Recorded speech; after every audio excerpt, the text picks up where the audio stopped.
Good morning, everyone. My name is Mayank Bharadwaj, and today we will be taking care of a topic called two degree of freedom system from Unit 4 in mechanical vibrations. So let me show you the PPT, and we will be move according to that.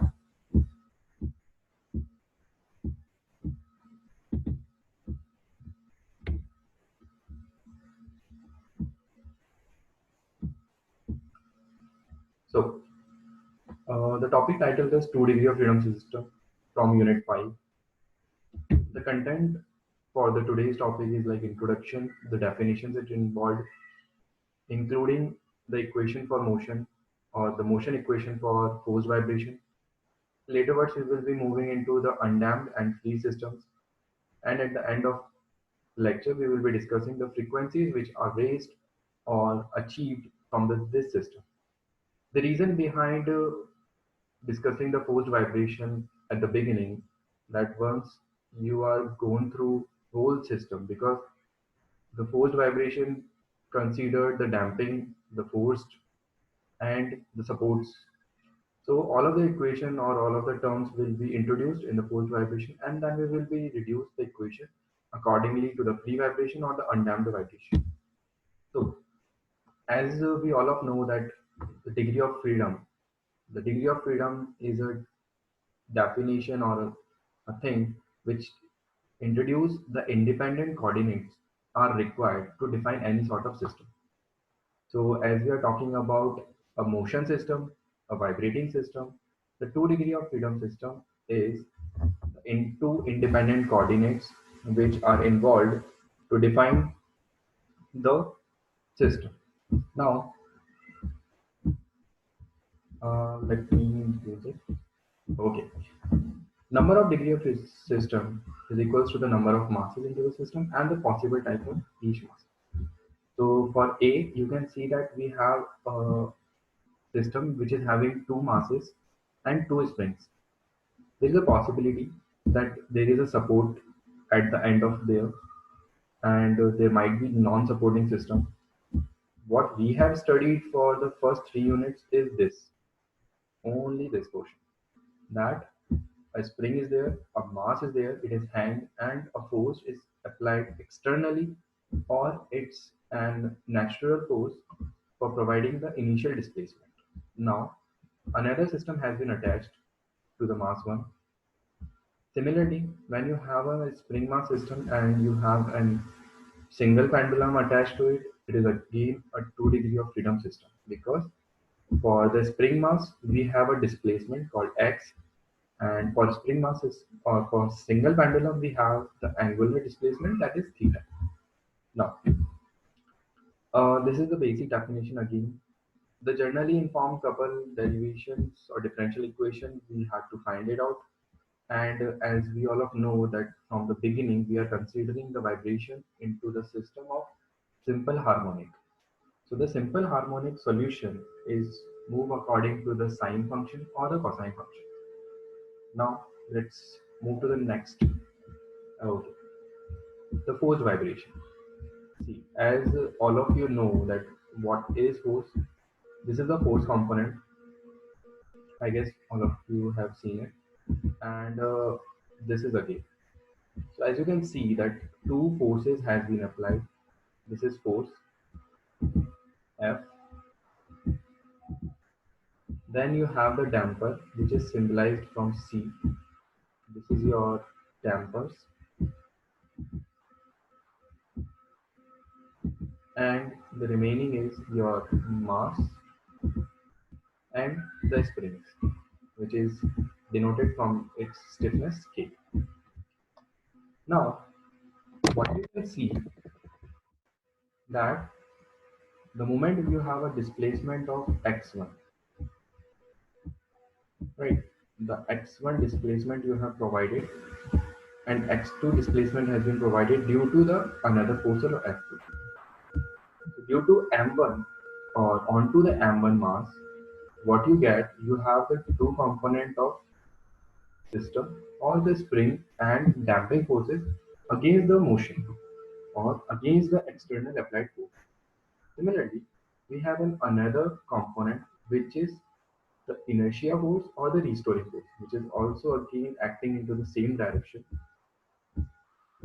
At the another end of M1, what we have feel these forces, right? These forces are due to the interdisciplinary, or you could say due to the internal communication between two masses, we have a differential like x1 and x2 has been reduced, and similarly for damping there is a difference of velocity, that is x1 and x2 dot. Now let's move to the last component, K3 and C3. These components are being introduced due to the third support system. I guess it is clear to all of you that how all of these has been started. Now let's move to the next slide. Now as you can see that the system has been introduced like M1x1, we already know that this is a force which is restoring, or you could say it's an inertia force. Secondly is a damping force which is come along with a component velocity, and third one is your spring force which comes with the displacement component, that is x1 or x2. Equally and oppositely applied external force, that is F1 for first mass and F2 for second mass. So as you can see that at the below of the diagram, look at the pointer. Usually we got the confusion that how this condition has been done. So you can correlate with it from your belt and pulley system. The moment you have seen that a rope has been hanged or a belt has been provided on a pulley, it has been tension, and the tension moves towards the both directions. Similarly, like this, for M2, it moves towards the left hand side, and for M1, it moves towards the right hand side. It's because the initial displacement and the force applied. However, if the force or displacement direction are in different or in opposite direction, the force changes accordingly. Now, what we have done, we have been finding out the equation of motion. This is a component. If you remember the main equation, what we have read, that we have mx double dot then cx dot plus kx and is equals to force. This is a basic equation we have studied into the start. Now, the equation of motion for forced vibration. The equation has been transformed into a matrix form. Why? Because from the matrix form, it is find it out, or it could be easily find it out with the use of eigenvalues and eigenvectors. If you can use, or if you can provide a matrix form directly, so you can say that this is a matrix form for x2. This is a matrix form for velocity, and this is a matrix component for displacement, and it is equals to the f1 and f2. Now, as we all know that we usually have the multiplier component, so x1 dash, x2 double, x1 double dash, and the x has been the variable components.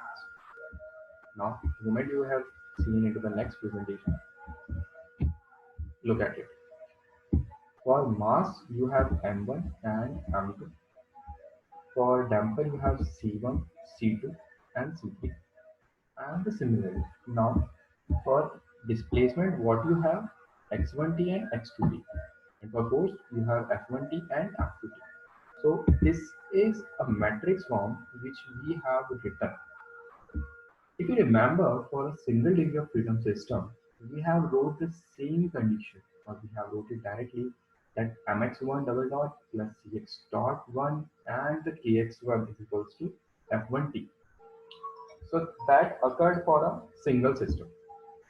Now let's move to the next.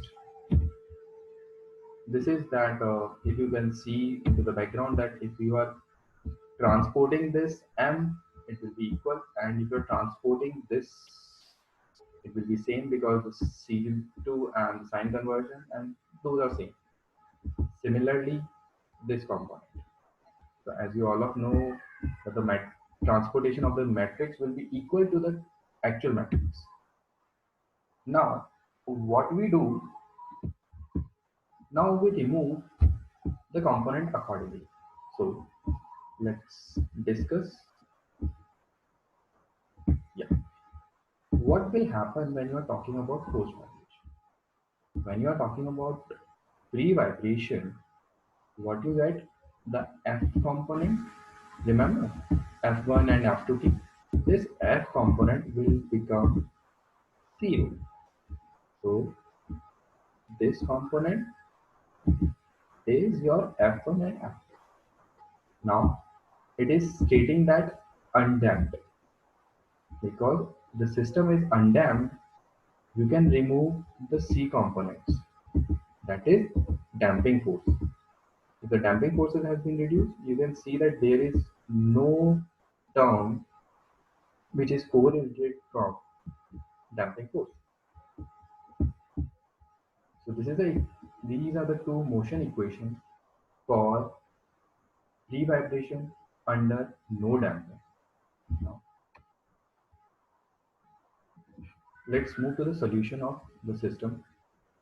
Now if you're talking about pre-vibration systems under undamping, we have these two equations. And as we all know that this is a simple harmonic or a harmonic function, so we will be taking care of x1 and x2 as x1 cos phi, or x1 cos omega t plus phi, and x2 is cos omega t plus phi. The phi is the phase angle, as we all know, and capital X and capital X2 are the constant which are showing the amplitudes. Now, from the last couple of units, what we have observed that x1 and x2, we had to find it out these amplitudes, and the phase angle we have changed, right? So let's find it out. We have provided the equations because x is capital X cos omega t, so that we will be having omega square. When you are finding out x double dot, you have known it. And then we have root, because from this equation, when you move to the next equation, you find it out that there are no cos functions. But because the cos function has been considered for maximum, see, it is equals to 0. So what you can correlate it is a multiplied with b is equals to 0. So even either a will be 0 or either b will be 0. As we know that cos function omega t plus phi would not be 0.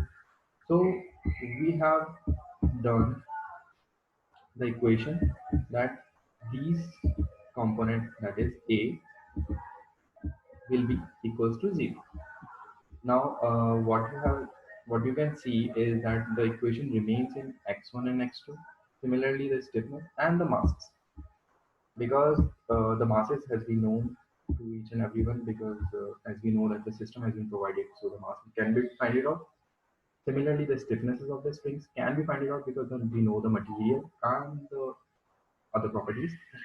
Now what the remaining component is omega and x2 and x1. Now let's find it out. What we have done, we just simply determined it, because it will be multiplied with x1 and x2. You can see that this is a quadratic equation, right? So simply whatever the roots, we will find it out. It will be in the square terms.